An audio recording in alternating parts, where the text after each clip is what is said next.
Hey guys, tonight we're heading back to ancient Rome, not to witness a grand battle or a scandal in the Senate, but to follow something far stranger, the quiet, crunchy footsteps of a Roman emperor who gave up meat. That's right.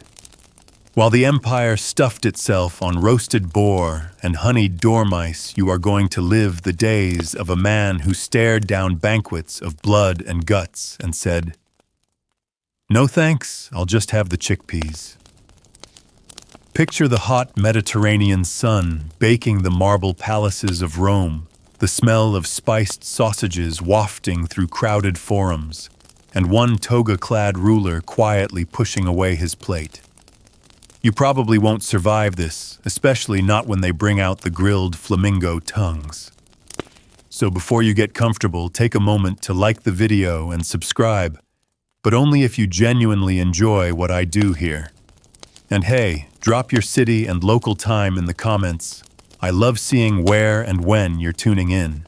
Now dim the lights, maybe turn on a fan for that soft background hum, and let's ease into tonight's journey together. You wake up in a marble chamber in the heart of the Palatine Hill. The curtains are linen soaked overnight in rose water. The servants are already whispering outside the door. You're the emperor now, or at least you're walking in his sandals. Your name, Marcus Aurelius Communus. No, not that Marcus Aurelius, the philosopher king who gets quoted in airport bookstores. You're a lesser-known Aurelius from a twisty branch of the family tree, ruling during one of the quieter decades between major fires and famous assassinations. But you don't want fame. You want clean eating. This all began strangely after a particularly vile dinner. You remember it vividly. Your cousin Lucius had insisted on a dish called garum stewed lamb spleen. You hadn't wanted to seem unmanly, so you chewed, swallowed, and smiled through the grease. But that night, your belly roiled like the Tiber during flood season. You spent hours on the latrine contemplating death, fate, and fiber. And by dawn, you made a vow no more flesh. The next morning, you summoned your steward, a thin man named Sporus, who always smelled faintly of lavender and fear. Sporus. You told him I'm finished with meat. He blinked. You mean today's meat?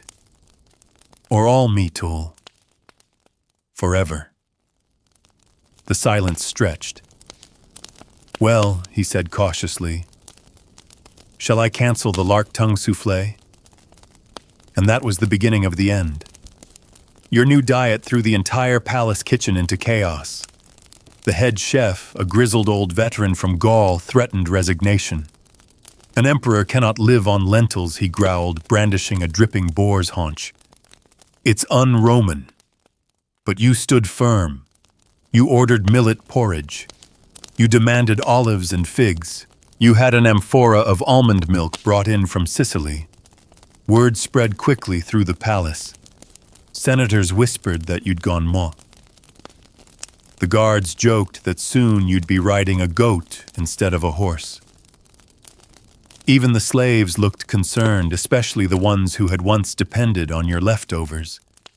Yet to your surprise, you felt clear, lighter, focused, like the fog that had once clouded your mind after every meat-heavy banquet had finally lifted.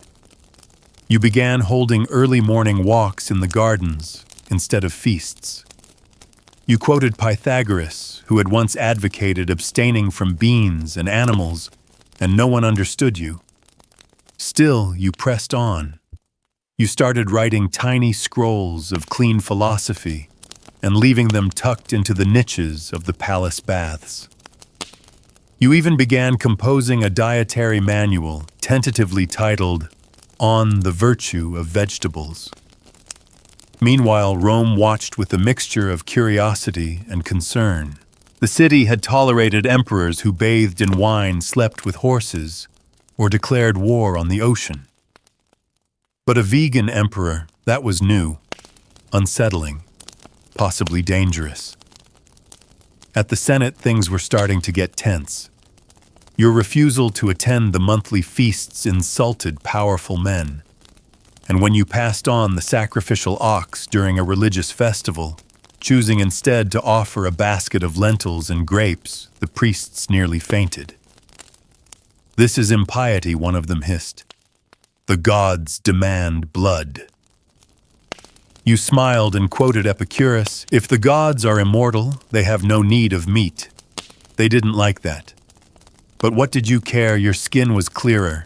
Your digestion ran smoother than a chariot on a waxed street. And best of all, you felt kind. For the first time in your life, you weren't haunted by the cries from the imperial kitchens or the eyes of roasted pigs staring back at you during dinner. You even started converting the palace animals into companions. The royal geese, once destined for the stew pot, now wandered the gardens in peace. A pig named Pulcher became your nightly snuggle companion. The guards hated it. The pig liked your toes. One day, though, your patience was tested. Lucius invited you to his estate outside Ostia. You went reluctantly, hoping to spread your message of compassionate governance and root-based cuisine. But the moment you stepped into his triclinium, you saw it roasted flamingo glazed with honey, dormice stuffed with pepper and pine nuts, grilled eel with fig sauce. Your stomach churned. Lucius smirked. "Cousin," he said, "I prepared your favorite." You looked at the flamingo. "I don't eat animals anymore." Lucius laughed. "Since when did emperors become peasants?" You didn't answer. You asked for boiled barley and sat through the dinner in silence. Later that night, he cornered you in the atrium. "Rome isn't ready for a vegetable emperor," he hissed. "You'll be mocked, overthrown, forgotten." But you just smiled.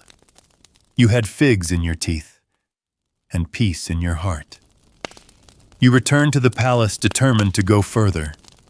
No more leather sandals, no more feathered pillows, no more sacrificial rituals involving any form of animal. You even asked your scribes to research cruelty-free ink. It was around then that the rumors began that you were consorting with druids, that you'd stopped wearing togas because of the wool, that you prayed to plants, and that's when the Senate began plotting. But you're not afraid, not yet. You have your conscience, you have your garden, you have your pig, and tomorrow morning for breakfast, you're having lentil stew again. The sun creeps into your bedchamber like a sleepy cat slipping through the open shutters and warming your bare feet beneath the linen sheets. You stir slowly, already bracing for the day ahead. Another day without meat. Another day of whispers. Sporus enters with a tray balanced precariously in his hands. Warm barley bread, a dish of soaked dates, a thick porridge of lentils and cumin. He places it gently beside you, clearing his throat with theatrical delicacy. "I've added a touch of honey this time," he says, as though offering gold. And the mint, well, it was the last sprig in the herb courtyard. The goose nibbled the rest. You nod, groggy but grateful. Pulcher the pig snorts somewhere beneath your couch, scratching himself against the marble. You reach down and scratch behind his ear. The pig grunts with contentment. You envy his simplicity. It hasn't been easy, this vegetable emperor thing. Just yesterday, a senator refused to attend your meeting unless there were at least 3 meat dishes at the table. You sent him a plate of roasted beets and a note that said, "The soul does not hunger for flesh." He didn't laugh. But not everyone's opposed. A handful of younger scholars and scribes have started visiting you late at night, discussing strange Greek philosophies about empathy, about nature, about harmony. One boy named Calvus even confessed he tried a week without meat, inspired by your example. He said he felt lighter, though that may have been more from fear of your wrath than ethical conviction. Still, the movement is growing. Quietly, privately. The trouble is Rome itself. Rome loves excess. It feeds on spectacle, blood, indulgence. What is a Roman banquet without peacock tongues or caramelized locusts? What is a god without a goat to burn? You've asked yourself that many nights. This morning you rise early to tend your personal garden, an unmanly hobby, according to Lucius. You crouch between rows of spinach and chickpeas, the hem of your robe stained with dew. The slaves no longer bother offering help. They know this part of the day is sacred. You weed and water in silence. It's the only time you feel like a man without titles. And that's when you hear it, hooves on stone. A delegation from the east. You wipe your hands on your tunic and walk up the garden path. 5 riders dismount bowing. One holds a lacquered box lined with silk.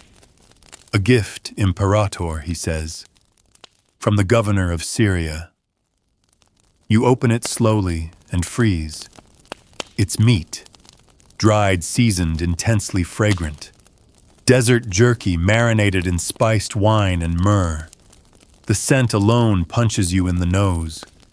Your mouth betrays you, it waters. You snap the box shut. Give it to the guards, you mutter. Or bury it. The envoy looks stunned. But it was blessed by priests. So was my lentil stew, you say, walking back toward the spinach. Later that afternoon, you hold court in the domed hall near the library of Tiberius. Petitioners arrive bearing problems, water shortages, unfair taxes, disputes over stolen goats. One woman, a baker's wife, says her husband refuses to eat anything that doesn't once blink. You listen patiently, chewing a fig the entire time. Sporus stands behind your throne, his expression tight. He's heard the rumors, too, that several senators are gathering in secret, fueled by what they call your abandonment of Roman masculinity. Still, you carry on. You sentence a corrupt grain merchant to a season of manual labor in the fields, then pardon a young thief who stole a peach from the palace orchard. You send him away with a basket of stone fruit and a stern warning about pits. When court ends, you wander the halls alone. The statues of past emperors line the corridors, men cast in bronze arms, outstretched chins raised. Meat eaters, every one of them. Men of conquest, not compassion. And then you pass the statue of your great-grandfather, the one whose feast for Saturnalia allegedly included 300 flamingos and a soup made from tiger marrow. You've always hated that statue. It grins like it knows your thoughts. You spit a date seed at its feet. That night you host a banquet of greens in your private villa on the Janiculum Hill. Only your closest allies are invited, scribes, poets, a few priests curious about your ways. The table is lined with bowls of barley salad, almond paste lentil dumplings, olive oil drizzled across everything like a benediction. There is music soft and low. There is laughter. It's peaceful. Until the door opens. Lucius storms in, draped in purple, reeking of wine and judgment. "Cousin," he says loud enough to silence the room. "I bring a gift." 2 slaves trail behind him carrying a silver platter. You don't even need to look. You already know. It's a suckling pig, roasted whole apple in mouth. The musicians stop playing. Pulcher snorts from under your feet. Lucius places the pig on the table and smiles. "Tell me, great vegan emperor, does your compassion extend to the worms who will feast on your body after death?" You stare at him, at the pig, at the wide, curious eyes of your guests, and slowly, calmly you stand. You reach down, lift Pulcher into your arms, and stroke his bristly head. Only the living need compassion, you say. The dead, like that pig, no longer require it. Lucius sneers. You've gone mad. Perhaps you say softly, but I'll sleep clean tonight. You carry Pulcher out of the villa down into the courtyard and watch the stars flicker overhead. They look like lentils scattered across black velvet. You sigh. Being emperor used to mean glory. Now it means explaining why your wine is strained through linen instead of fish bladders. Why you refuse to wear sandals made from ox hide. Why you say no to cheese unless the animal lived out its life peacefully. But maybe, just maybe, this is what power should be. Not conquest, not cruelty, just a little clarity, a little kindness. You don't need to win Rome's love. You just need to finish your porridge. And tomorrow, you'll plant more spinach. The next morning arrives with a dull ache in your temples and a strange quiet in the palace halls. You slept fitfully, your dreams filled with floating pigs and judgmental flamingos. You rise slowly and shuffle to the balcony, looking down at the gardens below. Dew glistens on the cabbage leaves. Somewhere in the distance, a lyre plays a melancholy tune. Sporus is late. That's unusual. You bathe in cool water and wrap yourself in a simple flax robe. No wool, no dyes, no pretension. Your attendants offer you sandals laced with soft leather straps. You refuse them. You walk barefoot. In the atrium, Sporus finally appears breathless. Forgive me, Caesar, he says. There was graffiti. You blink. Graffiti. He nods, handing you a scrap of parchment. It's a rubbing from the palace wall. Our emperor eats leaves. Does he plan to feed the lions lettuce too? It's signed with a crude sketch of a senator's face. You sigh. The insults are getting cleverer. Sporus fidgets. Should we clean it? No, you say. Let it stay. Let Rome know I am not ashamed of spinach. Still, you can't deny the pressure is building. That afternoon, you receive a scroll sealed in red wax. The Senate has summoned you. Not invited, you're the emperor after all, but summoned nonetheless. That's new and ominous. You arrive at the Curia in full daylight, flanked by 2 silent guards. No carriage, no fanfare. Just a man in flax walking through a city that barely hides its mockery. Inside the Senate hall, the air is thick with perfume and politics. Men dressed in embroidered togas rise as you enter, but the respect is performative. Their eyes flash with disdain. Senator Drusus speaks first. Caesar, he says with a bow, too shallow to be sincere, we have gathered to express concern. You nod slowly. About the water crisis, the tax on flour, the northern borders. Says sharply. About your diet. A snicker passes through the hall. Drusus continues. You've removed beef from the imperial kitchens. You've refused the traditional offerings at every public festival. You skipped the Feast of Mars. I was meditating, you reply. On lentils, someone mutters. You let the silence stretch. Then you speak clearly with a voice trained in rhetoric and reflection. I seek harmony with life, not domination of it. Life, Drusus spits, is conquered. Rome is meat. Rome is fire and triumph and strength. Chickpeas do not conquer. You raise an eyebrow. Neither does gout. A few gasps. One chuckle, possibly from Calvus, seated near the back, scribbling notes furiously. Drusus reddens. You undermine the gods themselves. Jupiter was honored with oxen, Mars with rams. You've replaced them with figs. You pause, then smile. Perhaps the gods are tired of blood. There's a ripple through the Senate part, anger part, unease. For a moment, no one knows how to respond. Finally, Senator Gaius, old wheezing and rarely lucid, leans forward and says, "What if he's right?" Heads swivel. Gaius continues. Perhaps Rome has had enough gluttony, enough cruelty. He is still emperor, is he not? Drusus snaps, for now. That night, you walk the palace gardens alone. The torches flicker in the breeze. Pulcher follows you like a sleepy dog. You stop beneath an olive tree and look up at the moon. You think about power, what it's supposed to look like. A man in armor.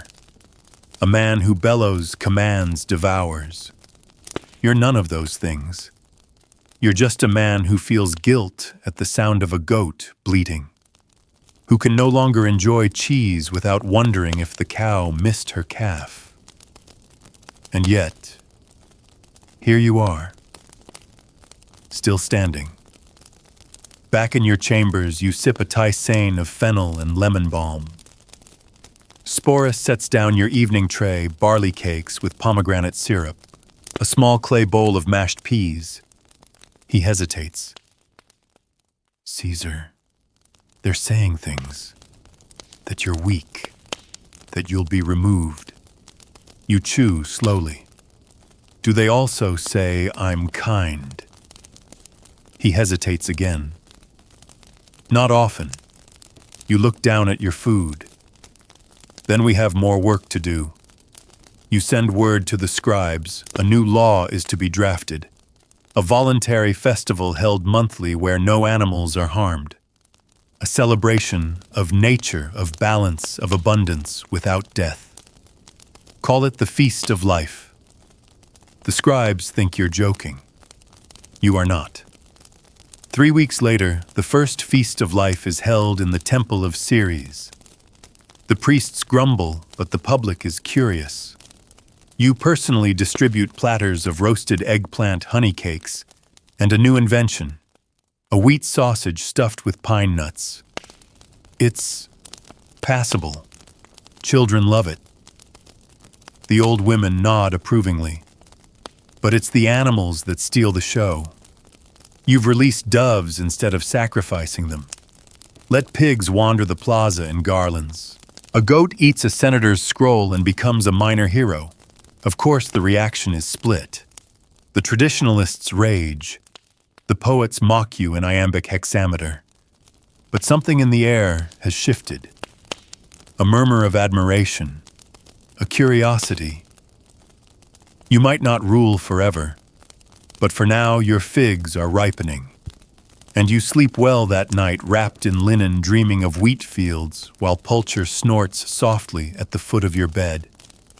You rise before dawn, drawn from sleep by the scent of thyme drifting in from the gardens. The air is cool, almost shy, as if unsure whether it belongs to Rome at all. You stretch, run your hands over the linen blanket, and listen nothing. No shouting guards, no clattering platters, no Lucius barging in with a flamingo under his arm. Just quiet. Sporus enters carrying your breakfast, baked, spelt flatbread, mashed figs, a clay cup of warm barley milk. You thank him with a nod. He hesitates near the door, then turns back. They're saying the Feast of Life caused a shortage of pine nuts in the forum, he says. You swallow a bite of bread. Good. And that a priest from the temple of Jupiter called it an offense to the thunder god's palate. You smile. Even Jupiter could use a cleanse. Still, you know the backlash is growing. Outside the palace, satire spreads faster than plague. Vendors now sell emperor-approved lettuce heads wrapped in togas. Children chant rhymes about pigs with crowns. One play performed in the Suburra features a character named Marcellus the Leaf Eater, who lectures gladiators on compassion before being eaten by a lion. You're told it's a crowd favorite, but inside your court, something is shifting. Your guards no longer scoff at the vegetable platters. Your scribes begin fasting from meat on feast days. Even the kitchen has adapted. Your chef, the once defiant Gaul, now brags about his garlic-roasted radishes, an almond-based stew thickened with ground chestnuts. Today you walk through the streets disguised in a plain tunic and soft sandals made from woven papyrus. You move quietly, accompanied only by Calvus and a small entourage of temple guards pretending to be loafers. You pass vendors hawking oysters, butchers butchering loudly, and bakers sprinkling sesame on still warm loaves. But you also pass something else. A young woman handing out scrolls near the Temple of Vesta. You take one. The wax seal is simple. The title reads, Mercy in the Market, a treatise on food, soul, and empire. It's yours. Someone has copied your private scribblings. You flip through the first lines and recognize your words, your early ramblings on harmony, and harm transcribed and spread like wildfire. Where did you find this, you ask her? The bathhouse, she replies, tucked into the wall. I thought it was a prayer. People are reading it aloud by the fountains. You give her a coin and thank her. That night, back in your chambers, Sporus lays out dozens of copies of your writings. They've been found everywhere between bricks under benches, even tied to pigeons' legs. You'd left them behind like idle thoughts, but Rome has picked them up like breadcrumbs on the Appian Way. Some mock them, but some don't. It's working. Yet not all victories are soft and silent. Trouble stirs. A messenger from the provinces arrives late in the evening, soaked in rain and dread. His news: a military garrison near Germania refuses to accept vegetable rations. They've taken to slaughtering their own livestock, ignoring all official orders from your administration. Their general, a meat-fisted brute named Vibius, sent a one-line response to your latest edict banning public animal sacrifices.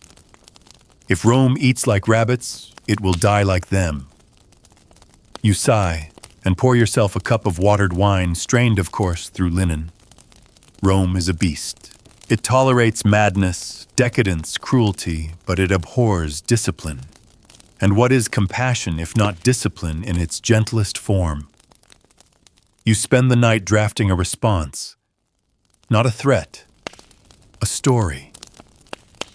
You write about your own change of heart, the first time you turned away from veal, the guilt you felt biting into a lamb cutlet, the silence that fell when you realized how easily you'd ignored the cries from the kitchens.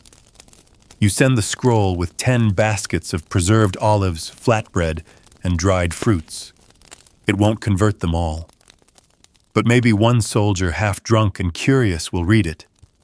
Maybe he'll ask himself why Rome demands so much blood. The next morning, Lucius appears. He doesn't knock. He's pale, angry, but not with his usual theatrical flair. There's something heavier in his eyes now. They're calling you a philosopher king, he says. You know what happened to the last one? You arch a brow. He died respected. Lucius snorts. He died alone. You walk past him into the garden. He follows. This is dangerous, he says. This isn't just food anymore. You're trying to change things. People don't like change, especially not Rome. You pause by the olive tree. You're right, you say. This isn't just food. He narrows his eyes. Then what is it? You look out across the garden, the beds of spinach, the rows of chickpeas, the paths Pulcher's hooves have worn into the grass. It's a choice, you say. Every day. A small, quiet refusal to be cruel. Lucius says nothing, and when he finally leaves, he doesn't slam the door. That evening, Sporus brings you your supper, a bowl of lemon-scented lentils, roasted artichokes, and a loaf of seeded bread still warm home from the hearth. You eat slowly, listening to the wind brushing through the olive branches outside. Tomorrow, you'll hold a public gathering in the forum. You'll speak not as a god, not as a ruler, but as a man who once swallowed everything and finally learned to chew with thought. And if Rome laughs, so be it. You'll be standing in truth. The forum is a living creature, its marble bones groaning under centuries of shouting, haggling declarations and death. But today, it's quiet, curious, watching. You stand beneath the arch of Septimius Severus, its carvings casting long shadows across your tunic. You're not wearing the purple robes of state. No laurel crown, no armor. Just a simple flax garment tied at the waist and sandals made of braided hemp. Pulcher, your ever-loyal pig, is not far behind, snuffling in the dust, like this is just another walk in the garden. The crowd has gathered senators in the back, their arms crossed like angry statues, bakers and fishmongers with flour-streaked cheeks and sunburned forearms, a group of students scribbling notes and whispering, and at the very front, a line of children holding figs and staring at you like you're some fable come to life. You take a breath, and you speak. Not with thunder. Not like your predecessors who shouted conquest and sacrifice from balconies drenched in sunlight and arrogance, but with a steady, clear voice. You tell them the truth. You tell them about the night you got sick from lamb spleen, about the silence that followed, the guilt, the simplicity of a lentil stew, and the strange clarity that came with choosing it again and again. You speak of kindness not as a weakness, but as a strength Rome has forgotten. You tell them that power does not always roar. Sometimes it whispers through the olive branches. A murmur runs through the crowd. Some lean in, some scowl. Then you do something no emperor has done before. You kneel. You pick up a clump of soil from the forum floor and hold it in your palm. This, you say, feeds us, not the sword, not the flame. This. You open your hand and let the dirt fall like sand from an hourglass. Then you stand and simply say, I will not make offerings of blood. Rome may eat as it pleases, but I will feast in peace. You turn and walk away. Silence hangs heavy for a few moments, until a tomato flies past your head and splatters on a column. Then another. Then a fig lands at your feet, soft and ripe. You look up. A young girl claps. A few others join in. No revolution, no riot, but a ripple, a shift. That evening back at the palace, you sit with Sporus under the arbor. Vines hang low heavy with green grapes not yet sweet. The sky burns with orange and purple. The city seems unsure of you now, not mockery, not admiration, but something in between. Curiosity. Sporus pours you a goblet of barley water. It could have gone worse, he says. You weren't stabbed. Progress, you reply. You're tired, but it's a good tired. Your bones ache not from fear, but from standing still, from not retreating. And then news. Calvus appears breathless, waving a scroll. Caesar, he shouts, nearly tripping over Pulcher. The eastern provinces. Alexandria, Antioch, they're talking about you. Copies of your speech have been sent through trade ships. They're calling it the Soil Proclamation. You blink. That was not the name I gave it. He shrugs. They love naming things. You take the scroll.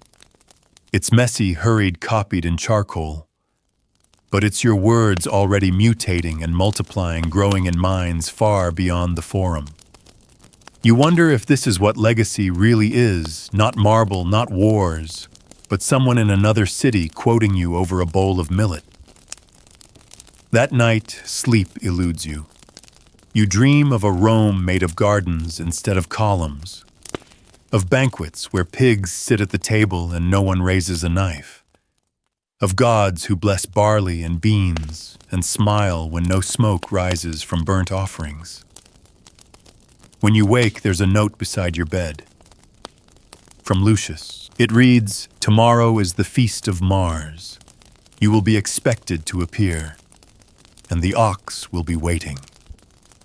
The ink is smeared as if his hand trembled while writing. You fold the parchment. It's a test. One the entire empire will watch. If you refuse again, it could be the final straw. You may lose the priests, the military, even your own court. But if you give in... What was the point of all this? Pulcher grunts softly, then curls against your feet.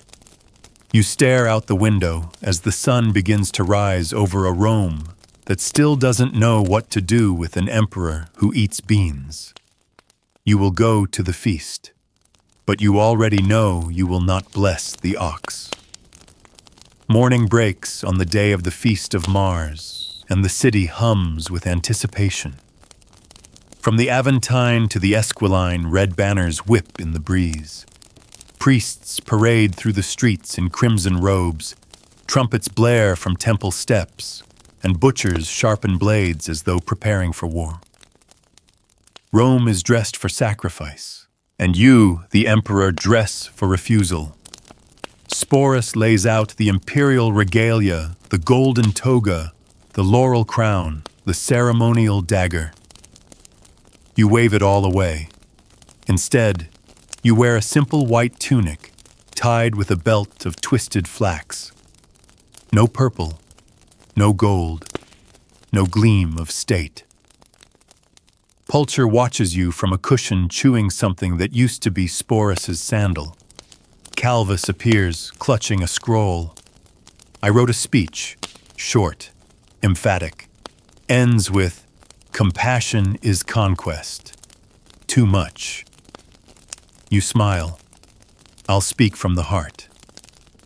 Sporus winces. That never ends well. The procession begins at the Forum and winds its way up Capitoline Hill. You ride in a chariot not out of vanity, but because your presence is required to be seen an emperor reduced to spectacle. As you pass the crowds, faces blur past, some jeer, others bow, a few toss olive branches at your wheels. There's even a group of young men waving garlands made from kale. You hope it's not satire. At the summit, the Temple of Mars looms white stone, scorched by centuries of smoke. The altar is ready. The ox stands beside it, snorting its glossy black hide, reflecting the morning light. The priests chant. The crowd leans forward. This is it. You dismount. The high priest approaches, dagger in hand. Your imperial blessing, Caesar. You step forward. Everyone watches. The silence is thick enough to eat. You raise your right hand over the ox, not in dominion, not in offering, but in apology. This creature has done no wrong, you say. Mars needs no blood to feel honored, and Rome needs no death to feel strong. The priest stares at you. You must bless the ox. I cannot, you reply.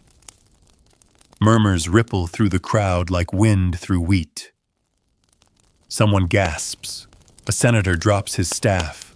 A soldier clenches his jaw. Then you do something unheard of. You untie the ox. You walk it away from the altar. You lead it, yes, you emperor of Rome, down the temple steps, through the crowd and out of the forum. No guards, no parade, Just you and a confused, very lucky ox. Behind you, chaos blooms. Priests shout, senators argue, someone faints, but no one stops you. That evening, Rome doesn't burn. The gods don't strike lightning. Mars doesn't rise from the grave. You sit in your garden, the ox grazing peacefully beside Pulcher, who looks deeply unimpressed. Calvus arrives, eyes wide. They're calling it heresy. You nod. They're calling you insane. You shrug. They're also calling you inspiring. You blink. Letters are pouring in, from philosophers in Athens, from scholars in Carthage. Even a Jewish rabbi from Alexandria wrote saying, "Compassion is holy, even for oxen." You lean back on the bench watching the sunset paint your fig trees in gold. Sporus arrives with dinner squash roasted with coriander millet dumplings in almond sauce and a cup of chamomile tisane. No fanfare. No fear. As you eat, Calvus reads a passage from your copied scrolls. The true strength of a ruler lies not in whom he can crush, but in what he can choose to spare. You smile faintly. Lucius does not appear that night. You expected as much. But at midnight, Sporus knocks lightly. There's someone at the gate. It's a farmer. Middle-aged, weather-worn, trembling. He kneels and offers you a bundle of radishes. "They said you spared the ox," he says. "So I spared the lamb. Thought you might like these." You take them in both hands. Not gold, not tribute. Just radishes from a man who dared to do what you did. You nod. Thank you. That night you plant the radish tops in a bare patch of earth near the fountain. Pulcher watches tail flicking. The stars overhead seem closer than usual. And you wonder not for the first time if maybe kindness doesn't need to roar. Maybe it just needs to be seen.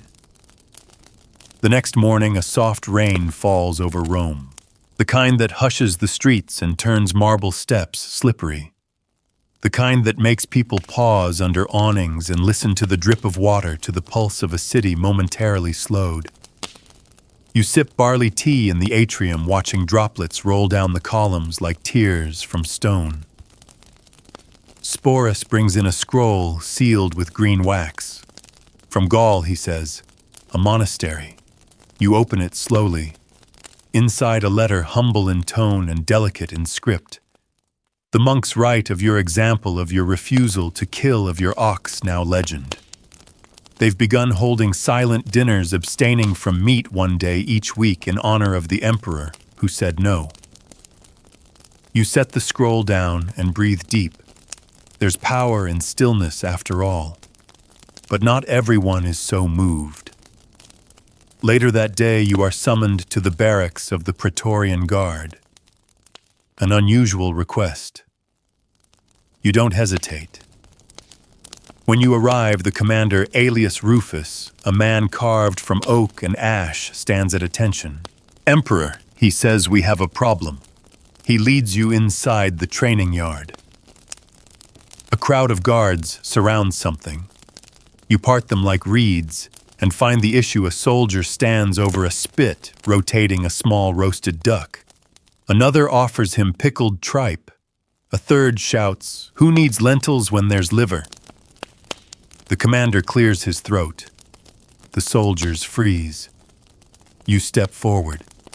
The one with the duck looks nervous now. You don't raise your voice. Instead, you ask, "Does this make you feel powerful?" He swallows. "We're soldiers, Caesar. We eat like soldiers." You nod, and you bleed like animals. But does that mean we should bleed you? Silence. One soldier shifts uncomfortably. You walk up to the spit and gently knock it over. The duck rolls into the mud. "I won't command your diets," you say, "but I will ask for your thought." Every meal is a choice, a story you tell with your teeth. Choose your stories well. No threats, no arrests. You leave them with that. Later, alias Rufus finds you in the courtyard. They don't understand you, he says, but they respect your nerve. Respect isn't the same as understanding, you reply, but it's a start. Back in the palace, Calvus brings a list letters of inquiry invitations to speak scrolls requesting copies of your philosophies. A group of midwives in Sicilia has written to say they now refuse to eat meat during pregnancies. A pottery guild in Hispania wants to craft commemorative plates with your favorite sayings. Boil, don't bleed, and power tastes better with peas. You rub your temples. I didn't ask for followers. But they're following anyway, Calvus says. That night you host a quiet dinner with a few trusted allies, scribes, gardeners, even 2 former slaves who now run your mushroom cellar. You serve roasted leeks, coriander-dusted lentil cakes, and a new invention from the kitchen, a pudding made of ground almonds, grape must, and rose water. Someone jokes. It tastes like what a poem feels like. They laugh. You don't. You're thinking of something else. Lucius. He hasn't spoken to you in days. Not since the Feast of Mars. You wonder if he's plotting, or mourning, or both. Sporus interrupts your thoughts. There's someone else, he says, at the rear gate. This time it's a woman, old, blind in one eye, clutching a hen in her arms. She kneels. I heard you let the ox live, she whispers, so I didn't break this one's neck. You crouch beside her. The hen looks at you unconcerned. She's old. Won't lay eggs anymore. My neighbors say she's useless. She's not you, say. You lift the hen gently from her arms and hand her to Sporus. Build a coop, you tell him. Let her roam the herb garden. The woman begins to cry. You place a hand on her shoulder. You did a kind thing. That matters. That night, long after the halls go quiet, you walk the garden paths with Pulcher. The ox grazes near the fig trees, the hen roosts beside the basil. You hear the soft crunch of Sporus eating a pear somewhere nearby. Rome breathes beyond the walls, unaware that its emperor walks barefoot through dirt, whispering to vegetables and pigs. You look up at the stars and wonder how many more hearts can turn like yours did. One ox, one hen, one step at a time. It starts with a whisper, a rumor carried on the wind, like the smoke from burnt cedar. A senator's cousin tells a wine merchant. The wine merchant tells a dock worker. The dock worker tells his wife. And by the time it reaches the lips of a street performer juggling onions outside the baths of Caracalla, the rumor has a name: the Green Plot. Apparently, you're planning to ban all meat in Rome. Overnight, without warning, there will be no more lamb, no more duck, no more veal pies in the Senate cafeteria. They say you've ordered olive oil barrels to be poured over butcher shops. They say you're going to turn the Colosseum into a lentil farm. You hear the first trace of this while tending to your spinach. Calvus rushes in, cheeks flushed, scrolls flapping. They say you've outlawed sausages. You blink. I haven't. Well, they say you have. There's panic in the forum. A man tried to hoard salted cod and was beaten with a fennel stalk. You set down your trowel. It seems the movement you seeded so quietly, through silent choices, gentle refusals, and garden paths, has grown into something monstrous. Or at least Rome thinks it has. That afternoon, Sporus finds more graffiti on the outer walls. This time it reads, "Flesh makes men. Beans make poets." Someone has drawn a caricature of you hugging a cabbage. You have to respond. So you write not with decree, but with clarity. A proclamation copied in dozens of hands distributed to every bathhouse, library, temple, and tavern. It reads, "Citizens of Rome, I have not forbidden your feasts. I have only chosen mine. I do not ask you to give up what you love. I ask only this, that you taste your choices, that you question what fills your mouth and what empties your heart. I lead with mercy, not mandate. You sign it simply Marcus Aurelius Communus, citizen, emperor, gardener." The words spread fast. Some laugh, some scoff, but some read it aloud at dinner. Some pin it above ovens. A baker in Trastevere carves it into dough and bakes it into loaves. But even as the wind settles, one part of Rome still churns the temples. The priesthood, especially those of Mars, Jupiter, and Minerva, now see you as a threat not just to meat, but to tradition. After all, gods thrive on rituals. Blood, smoke, fat. Without it, what are they? That evening you are invited, well-ordered, to attend a high ritual in the temple of Jupiter, Optimus Maximus. You go, you must. Denial would be seen as desertion. The temple is vast, cold, echoing with thunderous hymns. Golden altars shine like sharpened teeth. The air smells of myrrh and roasted lamb. You are led to the dais. There a young goat waits, white, trembling, a wreath of laurel around its neck. The priest looks at you.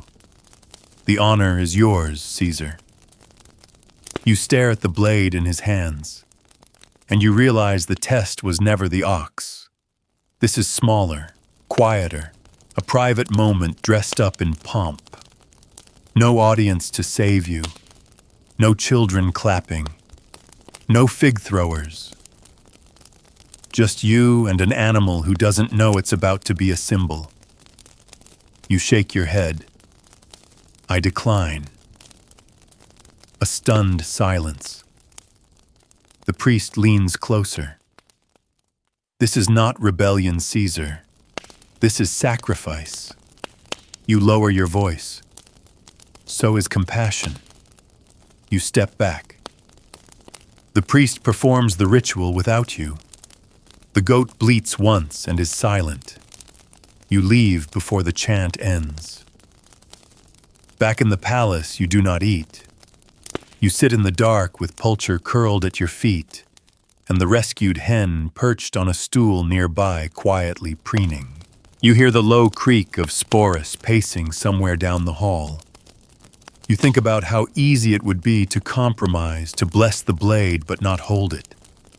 To stand nearby and pretend you didn't hear the fear in the animal's cry. But if you let go of the core, what's left? Later that night, you find Calvus asleep in the library scrolls scattered across his chest, ink smudged on his cheek. You pull a blanket over him and glance at what he's been writing. It's a children's fable, The Emperor and the Gentle Pig. In it, the emperor teaches Rome to be kind. The pig becomes his counselor. The people laugh, then listen, and eventually, they change. You close the scroll with a small, sad smile. Fiction has its hopes, but your story is still being written, one goat, one fig, one refusal at a time. You awaken before dawn, the palace still wrapped in sleep. A breeze carries the scent of wet laurel through your open windows. Somewhere beyond the courtyard, the rescued hen clucks softly, and Pulcher lets out a slow grunt rolling over beside your bed. Even in sleep, the pig refuses to leave your side. You rise and dress quietly, simple flax robes, sandals made of twisted reed. Your attendants know by now not to offer the imperial purple unless summoned. Power you've found weighs lighter without it. Today, you head for the baths, but not to bathe. You walk with Calvus at your side and a small retinue of scribes trailing behind. The baths of Agrippa are bustling already, merchants scrubbing away the dust of the forum magistrates, chatting over honeyed oil laborers, sharing gossip in the steam. It is here among the ordinary Romans that you intend to speak not as emperor, but as citizen. You mount the marble steps near the cold plunge and clear your throat. Silence doesn't come immediately, but slowly like fog sinking onto a field. Heads turn, whispers hush. You begin. I once believed being Roman meant being strong. That strength came from force, from noise, from meat. That to lead was to demand, to conquer, to consume. A few eyebrows rise, but I've learned something else, something quieter. That strength can also come from gentleness. That kindness does not weaken a man, it reveals him. You tell them of the ox, of the goat, of the scroll found in the bathhouse walls. You don't plead, you don't command, you simply offer a mirror. When we break bread together, you say, let us ask if it must always be soaked in blood.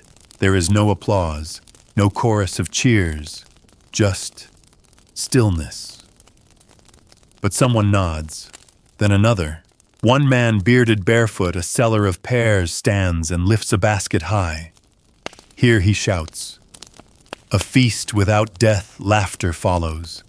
Then, to your astonishment, he tosses you a pear. You catch it, bite into it. Sweet, crisp, unblemished. Others follow. A loaf of flatbread is offered. A cluster of grapes.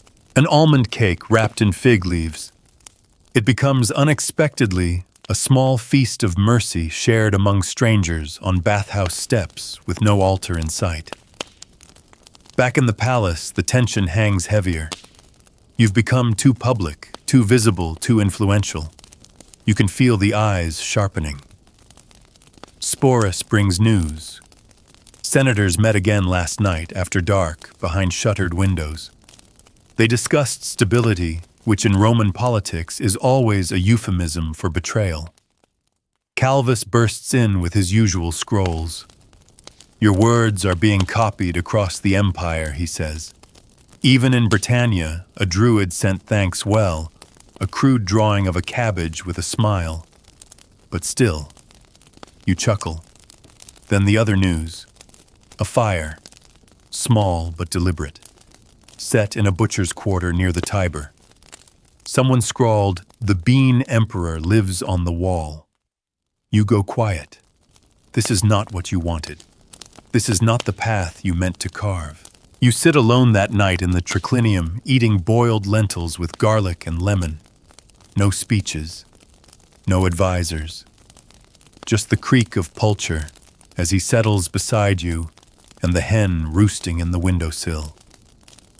You remember something your mother once told you, that when a pot boils too long, even clean water scalds. You've lit fires in hearts, yes, but Rome, always hungry for drama, now wants a martyr, and you're not ready to fuvit one. Yet. The next day you send a message to Lucius. Not a demand, not an apology, just 3 words. Walk the garden. You don't know if he'll come, but you wait anyway among the fig trees and radishes, the rescued animals, and the scent of basil. You don't pace, you don't plan. You just let the earth hold you.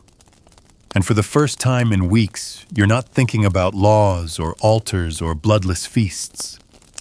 You're thinking about dirt, and how when treated gently, it always offers something back. You wait in the garden until the shadows grow long. The sun dips behind the western rooftops, and a hush falls over the palace grounds. Pulcher snores softly beside a rosemary bush.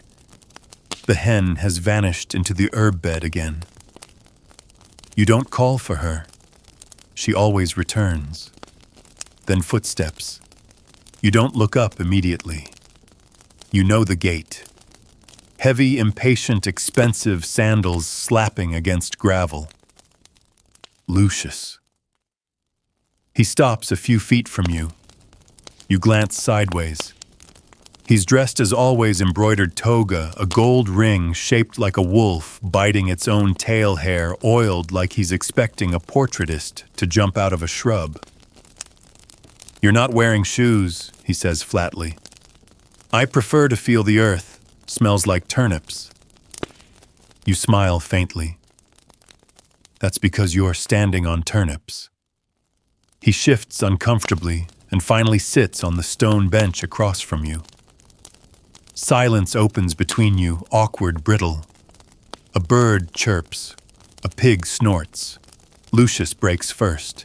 "They're talking about removing you. I assumed as much. You've made too many enemies. The priesthood is furious. Half the Senate thinks you're bewitched. The other half thinks you're turning the empire into a salad." You nod. "And you—" He doesn't answer immediately. Instead, he watches you pluck a weed from between the basil plants. "You used to love meat," he says. "Remember that feast at Apulia Flamingo breast-honeyed duck, that stew with sparrow tongues? You asked for seconds. I remember. So why this? Why now? You look up, fingers dusty. Because I was full and still felt hollow. Because I could command an army but not my own appetite. Because it finally occurred to me that peace is not something you impose on others, but something you grow within." He scoffs.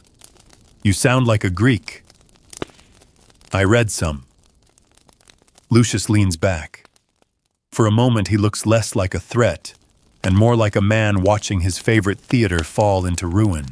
"You're going to lose everything," he says quietly. "Maybe you say. But I'll lose it clean." Another silence.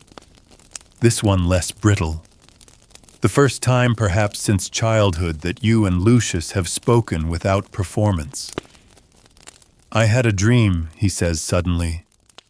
"You were walking through the Senate barefoot, scattering seeds, and they all took root." "That's a good dream." "No. They grew into vines, crushed the statues, swallowed the marble." You pause. "Do you fear growth?" He doesn't reply. Just stands. "I'll try to delay the vote," he mutters. "But don't count on mercy." He walks off, and for once he doesn't slam the gate. That night you receive another letter. Not from a senator, not from a priest. From a widow in Corsica. She writes of her husband, once a butcher, now a farmer. Inspired by your choices, he sold his knives and planted beans. Their children now help him harvest. Their youngest names every beetle and worm she finds. We call her our little Caesar. You read it twice. Then again. You press it between the pages of your scroll titled "On the Virtue of Vegetables." Later, while walking beneath the moonlight, Calvis joins you with news. There's talk of a public debate. A challenge. The senators want you to defend your choices in the Colosseum. You raise an eyebrow. "I'm to debate. In the bloodiest arena in Rome," he nods. Symbolism. "And if I refuse, they'll say you're weak. Or worse, afraid." You run your hand along the cool stone of the garden wall. You remember standing in the Colosseum as a boy watching lions tear prisoners limb from limb while the crowd roared. You remember the smell, the heat, the thrill, and the sickness that followed. "Then I'll go," you say. "But I won't shout. You'll be eaten alive. Only if they bring the lions." You both laugh a little too loudly. Tomorrow you'll face the Senate on sand, not marble. Not with blades, but words. And you'll speak, not to win, but to plant. Because sometimes, even in places soaked in blood, seeds can take root. The sun rises sharp and unsympathetic the morning of the debate. Even the sky seems to lean forward, curious to see if the emperor will crumble in Rome's greatest theater. The Colosseum, monument to violent spectacle and the hunger for dominance has not hosted a dialogue in over a century. Today it will. Sporus helps you dress. Simple linen, no crown, no sandals, just you and your words. You could wear the laurel he suggests, voice hopeful. No, you say. Let them see what power looks like without trophies. Calvus arrives pale and pacing. I've written counterpoints to the 5 arguments the senators will present, he says. Economic necessity, tradition, divine order, masculinity, and crowd control. Only 5, you smile. They cut the argument about lentils causing weakness. Apparently, it wasn't scientifically convincing. You nod and walk to the gates. The city is out in full force. Vendors sell chickpea cakes and roasted goat on skewers, unaware or indifferent to the irony. The air is electric with gossip. The emperor will debate. In public. In the Colosseum. Some expect blood. Some expect embarrassment. A few expect a miracle. Inside the arena has been transformed. No lions, no sand-soaked execution pits. Just a raised dais flanked by wooden benches. On one side, the Senate delegation draped in crimson faces, sharp and already sneering. On the other, an empty seat waiting for you. You take it. The high orator steps forward, clearing his throat. Today, in accordance with the will of the Senate and the curiosity of the people, we hear the words of our Caesar on why he refuses the rituals, traditions, and diets of Rome. The first senator rises, Drusus, always first. His voice slices through the amphitheater like a blade. Rome was built by strength. Meat fuels strength. Our ancestors conquered the world on bellies full of flesh. To deny it is to deny our legacy. You stand slowly. No scrolls, no notes. I do not deny our past, you say, but I question whether we must live in it. The lion is strong, yes, but so is the elephant, so is the tree, so is the man who does not raise a sword. A murmur. Another senator stands, Sabina sharp-eyed, known for her biting wit. You speak of compassion, she says, but compassion does not feed the poor. Your feasts of figs and grains insult those who need calories, not poetry. You bow slightly. Then we have failed them twice, once in their hunger, and again in teaching them only cruelty can satisfy it. I offer not figs alone, but change sustainable, scalable, and rooted in mercy. She snorts. Mercy doesn't govern empires. No, you say. But cruelty doesn't sustain them, and so it goes. They throw tradition. You offer perspective. They wield thunder. You reply with rain. At one point, Lucius stands finally. He doesn't speak from a scroll, just from his gut. My cousin, he says, believes Rome can be better, softer. I feared softness would rot us. Now I'm not sure. Maybe it's decay. Maybe it's planting. Either way, it's change. And Rome fears change more than war. A stunned silence. Lucius sits. You say nothing, because that was enough. When the debate ends, the crowd does not cheer. There are no flowers thrown, no chariots drawn. But no one jeers either. They simply sit, thinking, listening to what you didn't say, the quiet after sound, the stillness after battle. Outside the Colosseum, a boy runs up and offers you a pouch of seeds. From my mother's garden, he says. She says you're brave. You take them. Back at the palace, the mood is strange. Not victory, not defeat. Just breath. Calvus flops onto a couch, exhausted. You weren't eaten alive. Sporus pours you tea.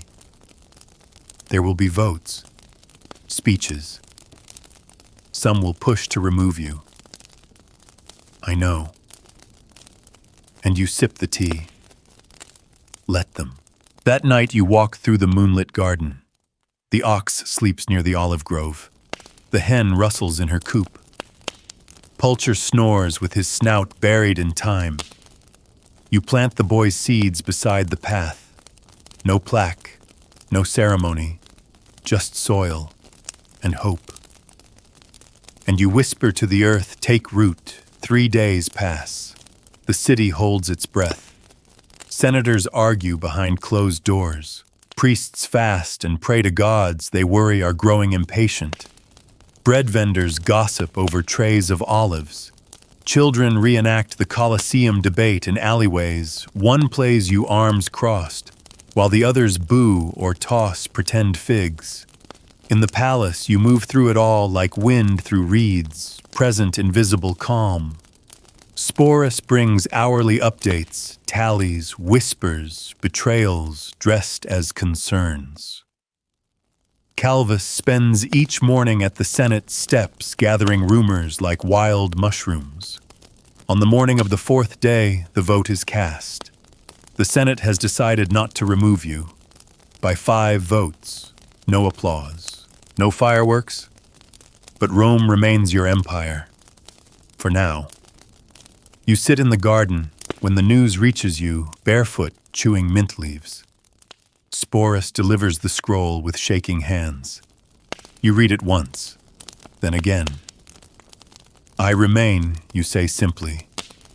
Calvus stumbles in seconds later. They say the gods blinked, he gasps, that your pig is enchanted, that you hexed the vote with chickpeas. You laugh a real one, full and round. Pulcher lifts his head and grunts in approval. But the laughter fades as reality creeps in. Survival is not victory, because now they'll watch you closer. Every refusal to bless an altar, every skipped feast, every scroll you write about soil or kindness, they'll weigh it. Twist it. Look for weakness. And yet, the movement spreads. Your scribes report a surge in copied texts. On the virtue of vegetables now circulates as far as Cappadocia. A philosopher in Athens dedicates his latest treatise to the emperor who taught Rome to chew slowly. A senator's daughter is seen offering garlands to living goats instead of demanding their sacrifice. The change is no longer yours alone, but with growth comes resistance. That evening, a messenger brings you a roasted quail. No note, just the bird stuffed with figs glazed with honey. A warning wrapped in mockery. You send it back untouched with a single olive pit and a slip of parchment that reads, "The belly is not the seat of power." The next morning you receive a visitor, unexpected, uninvited. Aurelia Cassia, high priestess of Vesta, older than marble spine like a javelin. No one refuses her. She's escorted into your garden where you offer her a seat beside the spinach. She declines. I've come not for pleasantries, she says. I've come to remind you that Rome is a flame, and you are pouring water on it. I pour water on suffering, you reply, not fire. You refuse sacrifice. You threaten the rituals. The gods do not look kindly on a Rome that forgets its debts. And yet you say softly, I owe them nothing they cannot find in peace. She narrows her eyes. One day Marcus the gods will ask for more than figs. She leaves without waiting for a reply. You watch her go, and for the first time in weeks you feel cold. Later, Calvus arrives rambling about a traveling poet who has turned your story into a tragedy. You die in Act 3, he says, poisoned by lentils. You smile faintly. Let them write what they wish. My story's not theirs to end.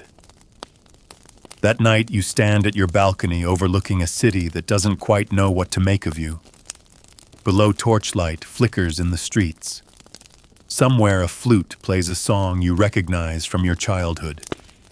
Somewhere a child you'll never meet eats a meal free of fear because of the seeds you scattered. And in that stillness you realize you may never win Rome, but you've already changed it. Just enough. The fig tree in your garden bears its first fruit. You pick one. You bite. It's not sweet yet, but it will be. The next morning, the palace buzzes with a strange, uneasy calm, the kind that feels more like the eye of a storm than its passing. The Senate hasn't struck. The gods haven't sent lightning. The crowds no longer chant, but they haven't turned away either. They watch. And in Rome, that's the most dangerous state of all. You decide to host a gathering. Not a feast, no silver trays, no musicians, no sacrificial offerings. Just an open gate, an open garden, and enough stew for whoever's brave enough to show up. Sporus winces. You'll be mocked. Again. Better mocked than misunderstood, you say. You place a simple sign at the entrance: eat peacefully, speak freely. By midday, the first guests arrive. A scholar from Alexandria, eyes alight with questions. A Vestal novice in secret, cloaked and cautious. A baker's son who brings a loaf made with wild herbs and carved with the words, "Be full, not cruel." They sit on cushions under fig trees. They drink barley tea sweetened with dates. They talk not about meat or politics or rituals, but about why anyone still thinks mercy is weakness. And for once, nobody shouts. You speak little, letting the silence fill in the gaps. Occasionally, someone asks you what started it all. You tell them a night of illness, a spoonful of greasy lamb spleen, and a long morning on the floor, asking if you truly needed to kill to feel powerful. By nightfall, the garden glows with oil lamps. The visitors drift home full, not just with food, but with thought. And then she appears. Not a priestess, not a senator, not even someone you know. Just a woman elderly wrapped in threadbare wool. Her face is soft, her hands rough. She carries a bowl. For you, she says, a stew. Carrots, onions, lentils, and thyme. No blood. You accept it with both hands, bowing your head slightly. I heard she says you saved an ox. You nod. I saved a goat, she whispers. She sleeps in my courtyard now. The neighbors think I'm mad. Then Rome is full of beautiful madness, you reply. She smiles just once, then leaves without another word. You eat the stew alone beneath the stars. Pulcher sits beside you, huffing at a moth. The hen rustles in her coop. The fig tree casts shadows over your shoulders like a cloak. Then Sporus rushes in. They've passed something, he says. A resolution. Non-binding, but dangerous. He hands you the scroll. It reads, "All future emperors shall be advised to maintain the dignity of Roman rituals, including sacrifice." You read it twice. It's not a law, not yet. But it's a wall being built stone by stone between your legacy and the future. You nod slowly. They're preparing for the next emperor. They want him to be not you. Sporus fidgets. Will there be a next emperor? Always, you say. And maybe he'll plant more seeds. Or maybe he'll burn the garden. You sound tired. I am. You sleep that night with a parchment on your chest, unfinished, unsealed. A new essay, one final message. Its title, "The Silence Between Spoons." In it, you write of gardens and goats, of quiet revolutions, of what it means to feed others without asking them to bleed. You don't know if it will be read. but you write it anyway. Because you're not done being kind. Not yet. And tomorrow there will be turnips to water. You wake to thunder. Not from the sky, but from the city. Rome has erupted again. The streets swarm with noise. Bells clamor in the temples. Drums echo in alleyways. Messengers sprint barefoot through muddy courtyards. Sporus bursts into your chamber pale and panting. There's been an assassination. You sit up. Who, not you, he says quickly. A senator, Drusus, poisoned, in his sleep. You stare at him, and they blame me he doesn't answer. He doesn't have to. By mid-morning, the accusations flood in like the Tiber in spring. Letters, declarations, veiled threats disguised as condolences. They say your lentil-loving scribes had motive. They say your anti-sacrifice stance is a front for something darker. They say your diet is not just moral, it's seditious. Lucius arrives before noon, no guards, no entourage. Just his usual storm cloud of disdain. He throws a scroll onto your table. They want a trial. You don't unroll it.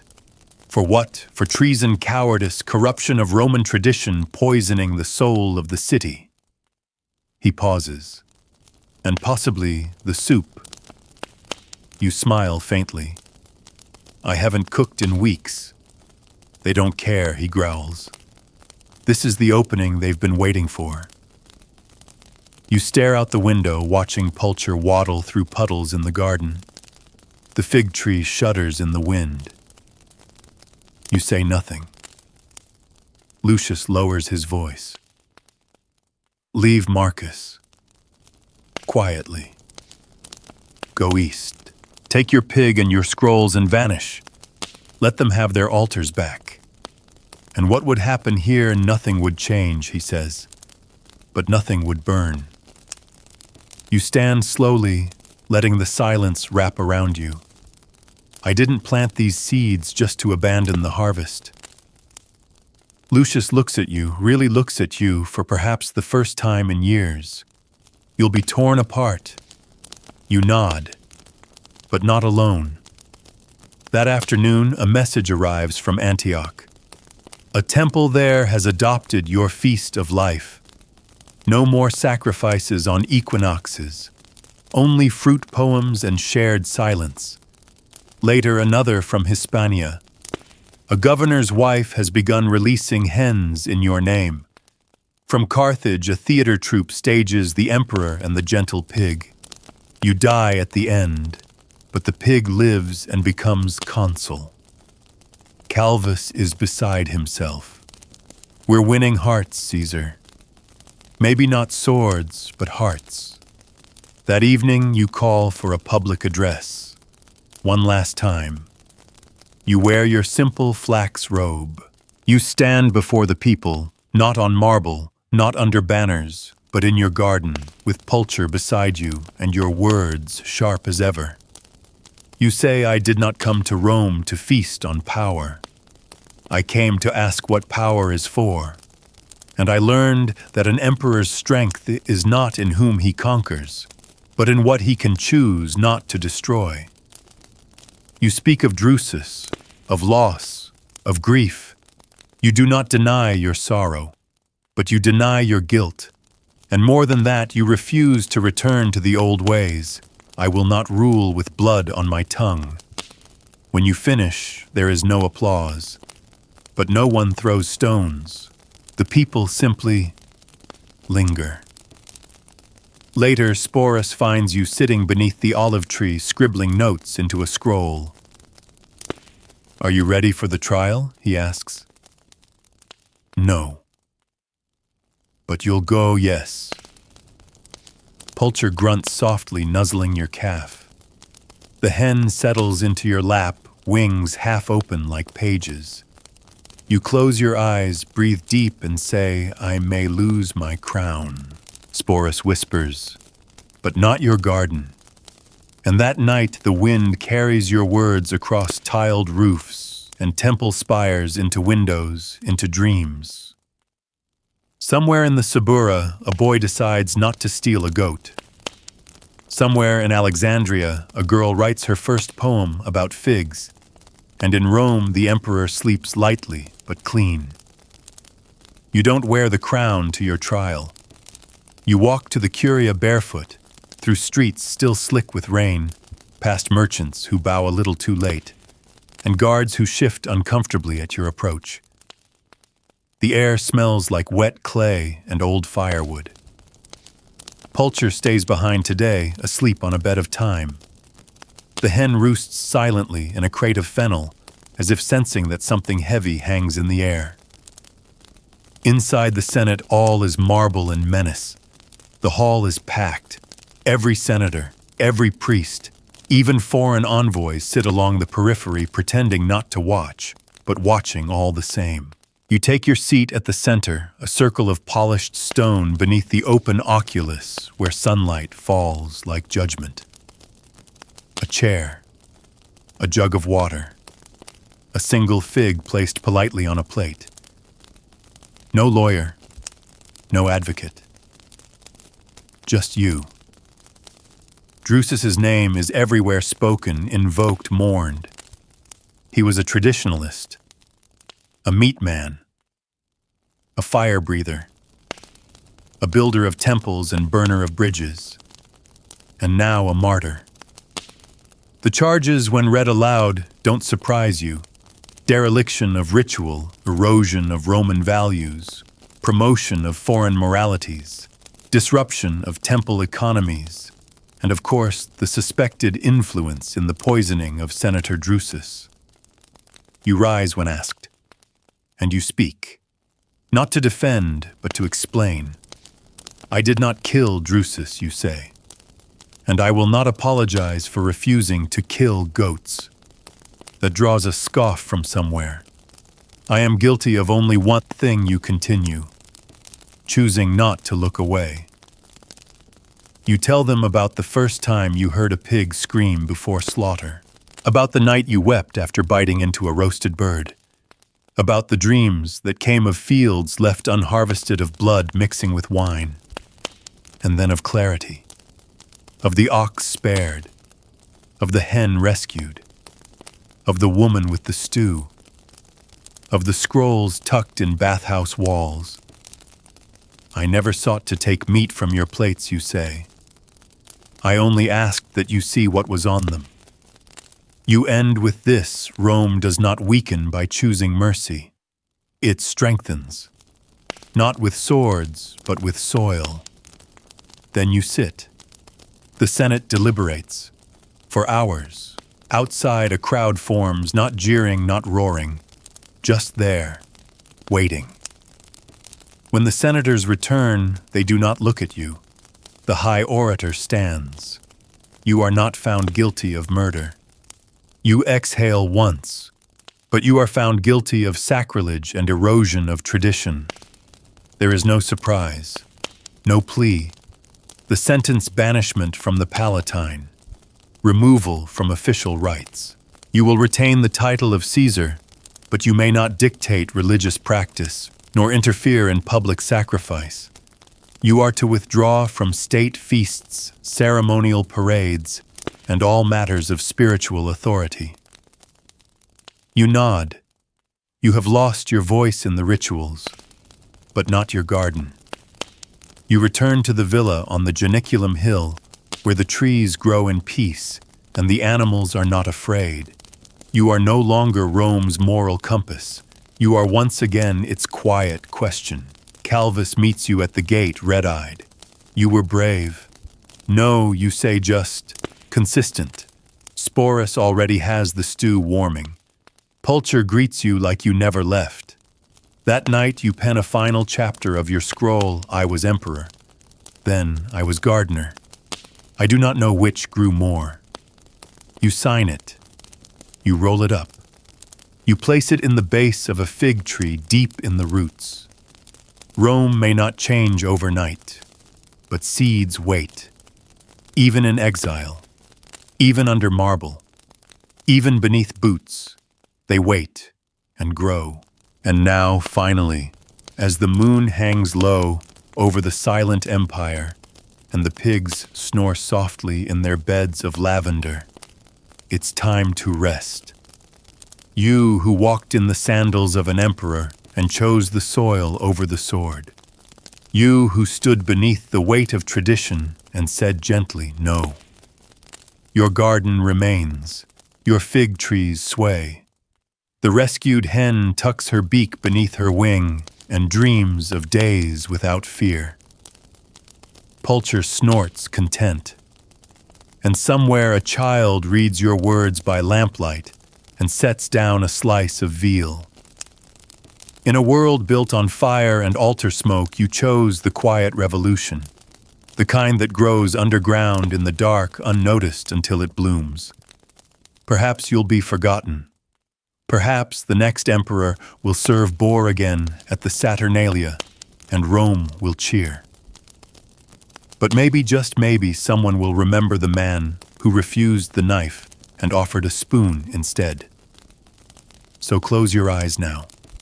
Let the wind rustle the thyme outside your window. Let your breath soften. Your limbs loosen, your thoughts settle like sediment in cool, clear water. You are safe. You are full, and in some distant garden the first fig of spring is ripening.